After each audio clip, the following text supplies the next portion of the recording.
Welcome to Manage to Engage, the podcast from clearandopen.com. Dedicated to the evolution of you, because businesses grow when people do. Serving leaders, managers, and people who will be, helping you reach excellence in your work and achieve your personal goals at the same time. Sign up for the free course at clearandopen.com. Isn't it remarkable how much control we have that we think we know how things should go, instead of just being in a wonder of like, wow, it actually went the way I thought? What would it be like to live in that place? Without the frustration, parentheses, that is entirely predicated on control. Hi, it's Joseph, and thanks for tuning in to Manage to Engage, the podcast from clearandopen.com. People want change, or at least they say they want change, but really they want to be told how to change, and then they want that process to be easy. This reflects our distorted and unhealthy relationship with change. We want acute control over how and when change happens to us and in our lives, and then inevitably we get frustrated because, well, that's just not how life works. Have you noticed? When we start looking at reality with the assumption that this is true, that change is predictable and we can actually control it, what we're really doing is creating the perfect storm of resistance and suffering. Today I want to explore this relationship, how it creates frustration in our lives, and ultimately, how awareness of this relationship can put an end to that unproductive cycle. And hey, listen up, we've got a brand new live course starting January 10th, and it's a good one, so I don't want you to miss out. It's called Managing with Inquiry, Create Powerful Change Through Radical Acceptance, and it's directly related to today's podcast. If you've tried on the teachings of Clear and Open even just a tiny bit, you already know the real power is not in doing, but in undoing. In the new 11-week course, I'll be teaching you how to use the power of questioning yourself to create radical change and how to accept how that change happens and letting go of control. When you have the guts to look in the mirror, you can completely undo the limiting beliefs, negative patterns, and untrue assumptions that are holding you back and fast. I'm extra excited about this new course because I'm changing things up a bit and making this one very hands-on, like a workshop. You're going to get the kind of attention usually only my one-on-one clients get, but at a fraction of the cost. Each week I'll work with people individually toward the benefit of the whole group. And you're going to learn how to use inquiry with others so you can uncover the power of your colleagues and employees as well. This will be the most powerful course I've ever taught. I'm so excited to do it. You'll learn how to free up energy, time, and focus by being more in reality and less in stress, anxiety, and overwhelm. Imagine a life where wherever you feel stressed or upset, you know you're just a few deep questions away from it disappearing. If that's something you're into, then this is the course for you. You can find out more at clearandopen.com/inquiry. That's clearandopen.com/inquiry. Thanks so much for listening. Let's start the podcast.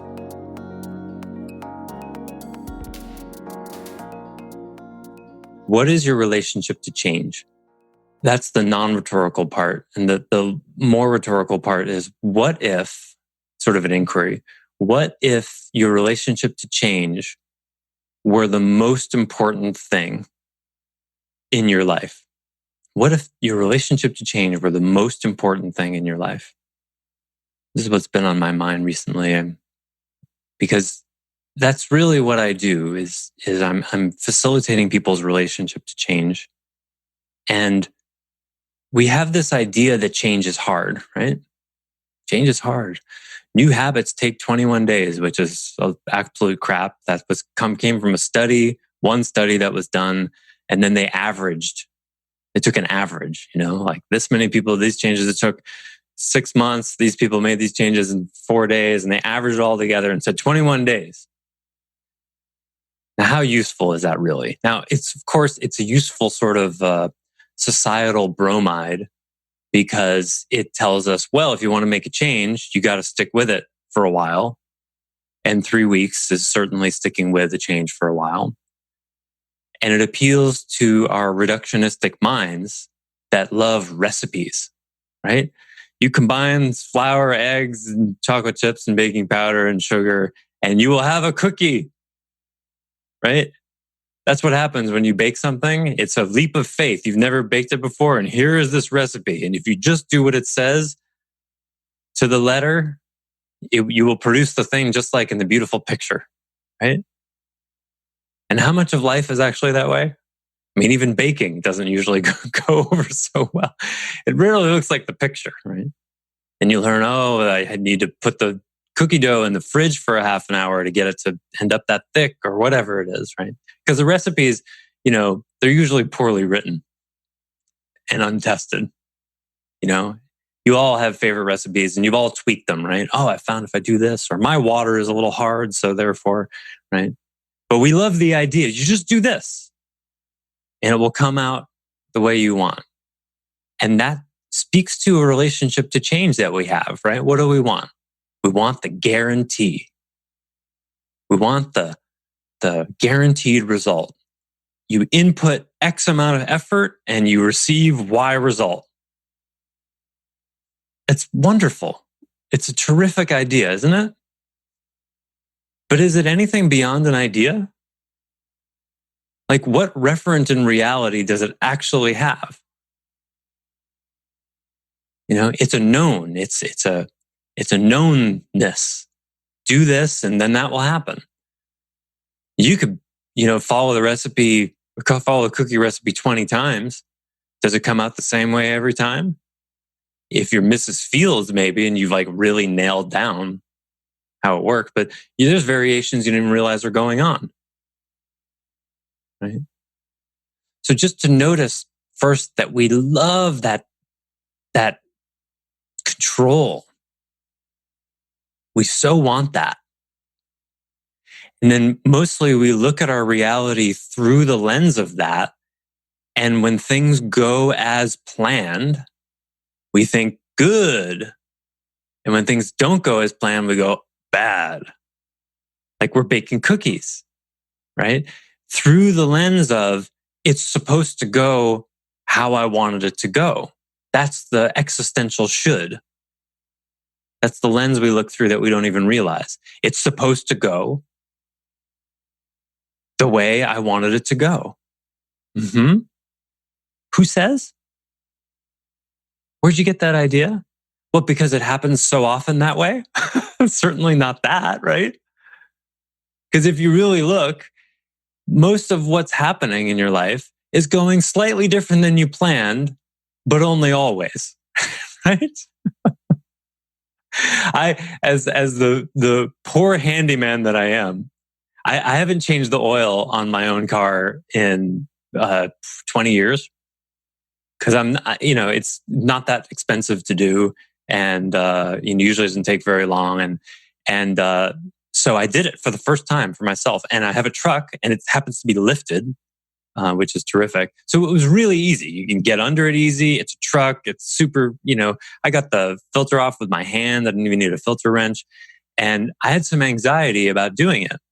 Because I remember being like 24, 25, and I sort of was a little sick, I think, at the time. And I spent 45 minutes trying to turn the oil filter the wrong way with a wrench before I realized it was going the wrong way. I'm very easily turned around. I have a terrible sense of direction. And whenever I work on something mechanical, there's always a risk that Joseph's going to make it far worse. Even though I've learned a lot. I've owned 3 different houses. I've become handy, but there's always this wild card of it could be, if I'm not focused or overconfident, that, I strip the screw out or break something. I've done it, plenty of times. So that's always the risk. That's why I'm not a professional handyman. I could never do it, I don't think. So I'm changing. So in the back of my mind, I was like, okay, I've never changed the oil on this truck, but I found a YouTube video. This is also different from 25 years ago. A YouTube video that shows you how to do it on my specific model, right? Wow, what an amazing thing we have, right? You need a 14 millimeter socket wrench with a 6-inch extension. Well, I have that. Okay. I don't even have to fumble around with finding the right size, So I have everything I need. And then at the very end, I put the last quart of oil in. And I knew I needed to do a little bit more of the next quart. And then I realized that I had actually poured all 6 quarts of oil in. and it only needed 5.5, 5.8. Damn it. I almost did it exactly as planned, right? And then I spent 15, 20 minutes researching on the internet how much oil is too much oil. Because if you have too much oil by a lot, it can create a froth and cause serious engine damage and all that. So it took me about 15 minutes to put my mind at ease and realize that you have to be 2 or 3 quarts over to really do that kind of damage. And, half or less is really not going to do it. And I've since driven the truck and it hasn't exploded. So that's good. But even something like that, right? And so while I was looking at the internet, there was this frustration that descended upon me. I was like, oh man, I can't do anything right. I'm so not handy. Oh, and by the way, I didn't say the reason I did it myself was because I live kind of rurally and it's like an hour drive into town, an hour back. There's long waits for oil changes. It just made sense. Like it's just from a time perspective, it made sense to do it. That's why I've decided to do it.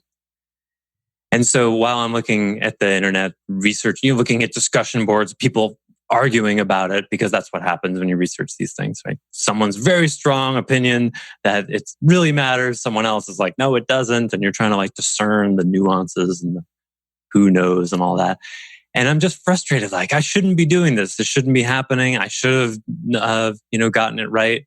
And all of that frustration was completely made up, founded on the presupposition I had that it should have gone how I planned. Right? That frustration cannot exist without the presupposition it should have gone off without a hitch. Which is really quite funny, isn't it? Because even something as simple as changing your oil, which has 6 steps to it, like baking a cake, it's not that late. I mean, even making a glass of lemonade, stuff can go wrong. And even the saying, going wrong according to what? According to what I had planned, of course. Well, what makes you think that your plan was right? Where do we get that idea? On your best days, maybe 3/4 of stuff goes as planned, probably more like half, right? And even that idea, it was a really good day. Why? Everything went according to plan. And hey, it's a good feeling. I love, having some drywall to patch or a faucet to replace or something. And, 1 in 100 times it goes exactly as planned. No hitches, no missing parts, no leaks, no absence of Teflon tape or whatever it is. And it just happens. And it's like, wow, I expect, streamers to come from the ceiling and balloons because it's actually so rare, isn't it? Isn't it remarkable how much control we have, that we think we know how things should go? And when they go that way, we go good. And when they don't, we go bad. Instead of just being in a wonder of like, wow, it actually went the way I thought. Or wow, equally, wow, it didn't go the way I thought. I'm not really surprised because it rarely does. What would it be like to live in that place without the frustration, parentheses, that is entirely predicated on control? You can't be frustrated without control. You can't be frustrated without a sense of this is what should have happened and it's not. Frustration is entirely dependent on a thought. So here's something you can take away from this, if it's only one thing. When you're frustrated, find the thought. Find the thought. And this is going to be a big part of the subject of our Q1 course about inquiry, because inquiry is about asking, is that really true? So when you're frustrated, it means you have a should. Conscious or not, there's a should somewhere in there. If it's a thought that sounds something like X should have happened, not Y. And now you're frustrated because you completely made up what you think should have happened. So it's sunny right now. Most of the time people like when it's sunny. But I have a lot of plants, some of them young, and I don't want to have to water them. And the weather said that it was going to rain today. So in the back of my mind, there's should be raining. Oh man, I'm going to have to take time out of my day now to water stuff. I don't want to have to do that. I'm frustrated. You see how it works? You have to have the it should be raining. Well, why should it be raining? Well, the weather said so. Uh-huh. And I don't want to have to water. Uh-huh. How do you know it should be raining? Well, because it just should. How do you know it should be sunny? Because it is. Right? Frustration is a place in which we live that is entirely optional if you can follow it back to the root thoughts and challenge with inquiry those shoulds. And have yourself a belly laugh about the shoulds that you have, because as compelling, reasonable, desirable, logical, optimistic, whatever those shoulds are, they could be the best shoulds in the world. Sociopaths shouldn't be president. That's a good one, right? Who says? Sociopaths have been leaders throughout history. Who says that shouldn't be? That's the way of things, isn't it? They're attracted to power. They're very confident. They're very clever. People tend to like them. So why shouldn't they be president? Well, it doesn't work. According to what? According to what metrics? Because human race is supposed to be characterized by peace on earth and everybody getting along? Who says? Now, I don't disagree that I would like that, but that's the key distinction, right? The key distinction is between a preference and a should. Preferences do not cause suffering, right? If you're, at a wedding and you get the archetypal chicken or fish choice offered to you, and they bring you the wrong one, and you're out of your mind upset about it, you had more than a preference. You had an attachment, right? But most of the time, if that happened and it wasn't fixable, you would just eat whatever was put in front of you, right? You'd be fine with it. Like, well, this wasn't my preference, but hey, it's food. It's free. Lovely ambiance, cool people to talk to, hopefully. You would just eat it because you had a preference, not an attachment. But when our preferences slip into attachment with the aid of control, which creates the should, then we suffer. And then when we, rather than looking at how we cause our own suffering, we try to defend the frustration with a preference, right? Advocating for the preference. Well, this is how it should be. I asked really nicely. I've told this employee 10 times the same thing. They should get it by now.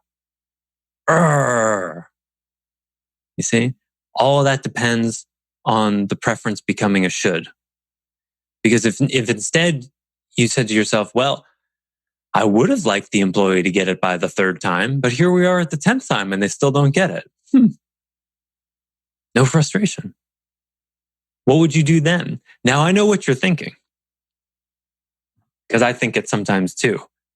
Well, if I'm not frustrated and have this kind of passionate energy about what's not working, then I may not change anything. Right? What's my motive for change if it's not a should? We should be profitable. We should have positive cash flow. Employees should do what they say they're going to do. Without that, what's the drive for growth? What's the drive for change? Were any of you thinking that during any of this? Good. Let's frame that as a belief. But if I don't have a should, I'll never be motivated to change anything. Right? That's the belief. And I would respond with, can you absolutely know that's true? Do you absolutely know that if you drop all of your shoulds and live a should-free existence, that you'll never want to change anything and everything will stay the same? Can you absolutely know that? And what's your reaction when you believe that thought? You see? Because you don't actually know that. And where that question comes from, and it's of course a reasonable question, but can you see where it comes from? is living inside the should frustration paradigm so much that it's your only fuel source. It's more than a little bit analogous to like a car that runs on something other than gasoline, right? But every car I've ever driven runs on gasoline. Well, here's a car that can run on water or garbage or electricity. And what's the first reaction? Well, that can't be. Can it go as far? Can it go as fast? You know, you ask 1,000 people about that, they'll have all sorts of opinions about what an electric car, for example, can and can't do. I've got an electric chainsaw. It rocks. Is it as powerful as a gas chainsaw? Not quite, but it gets the job done. And when I talk with people about it, they're like, yeah, they're not as powerful. Have you ever used one? No, they haven't. Oh, so where's that coming from? Something they made up. You can see this everywhere. People are living inside the stories that they make up. And that is a very specific relationship to change, where the continuing to live inside the existing belief is more important than experimentation in reality. So my invitation to you, and we're going to actually do this in one way in the course, but here's a really specific angle on it. My invitation to you is to take on the project of living a frustration-free existence. It will not happen overnight, but it starts with considering that while frustration is a very normal experience, it is completely optional. I'm not saying all pain is completely optional. I'm saying the specific emotion, sense of frustration is completely optional. And that with practice, you can live a frustration-free life. And that is not something for you to believe. It is a model for you to try on and experiment with. By doing this, every time you feel frustration, what happens when we're frustrated? Well, what we tend to do is kind of indulge it, right? We think the thought and we think it again and we think about this different way. And then we want to tell some people about it. Hey, let me tell you about the thing I'm frustrated about. This thing that shouldn't be. I've got a client who won't listen. And it's frustrating for me. Yeah. And so talk to another coach. Oh yeah, I know what you mean. I've got clients who don't listen either. Isn't that frustrating? Yeah. Shake hands. Okay. Well, we agree on our picture of reality, right? Then maybe think about it some more. Maybe I go exercise and it feels a little better. Maybe I talk to a client who does listen and then I go, oh, okay, well, at least it's not all clients who don't listen, right? That's all inside the frustration paradigm. And eventually it sort of passes and I become a happy person again, whatever that means, right? That's typically what we do with frustration. Maybe we act it out in some ways. It gets us into trouble. That can happen too. But instead of all of that, what if the way you related to frustration was, as soon as you notice, just like in meditation, as soon as you notice the thoughts, as soon as you notice the frustration, you went, oh boy, I'm frustrated. Time to investigate where that came from. Well, I want to call someone up and tell them how frustrated. Well, hold on. Maybe this frustration is entirely optional. Let's see if I can find the should that the frustration depends on. I'll have a client who doesn't listen and they should be listening because they're spending a lot of money and what? Huh? Why is it you think they should listen? Have you ever met a person who always listened all the time? Have you ever had a client who always listened all the time? Is it possible that actually human beings sometimes don't always listen and that's just the way they are? What if that were the case? What are you getting so upset about? Oh, I see. You would prefer it for people to listen all the time. Uh-huh. Like chicken or fish, right? I ordered chicken and you gave me fish and I'm going to ruin this entire wedding because of it. Right? Wouldn't that be funny? It's probably happened. Given all the weddings in the world that have happened. Someone probably ruined an entire wedding because somebody gave them the wrong dish. I bet you that's happened. You've seen it, Tiffany? You've been at one? Well, I mean, I deal with people who have conniptions if one little thing's wrong in their food. Yeah. So I can guarantee it happens because people are so emotionally tied to their eating. Yeah. See, Tiffany's an industry expert. You would know. So yeah. So is it, and it's not actually hard to do this, but it is different. And this is sort of where we start talking about the relationship to change. Because you may think like, okay, well, geez, stopping and being quiet and thinking about what the should is that's causing the frustration. Well, that's a lot of work. And that's like, looking in the mirror. And well, is it as much work as being frustrated for a day or two? Because it takes less time. I mean, if you really sit quietly, it's not hard. It can take 5-10 minutes if you're really stuck, maybe a half a day if you're really stuck. It's usually not hard to find the source of the frustration in the form of a should. So that brings us back to one of the questions I've been toying around with, the belief that change is hard.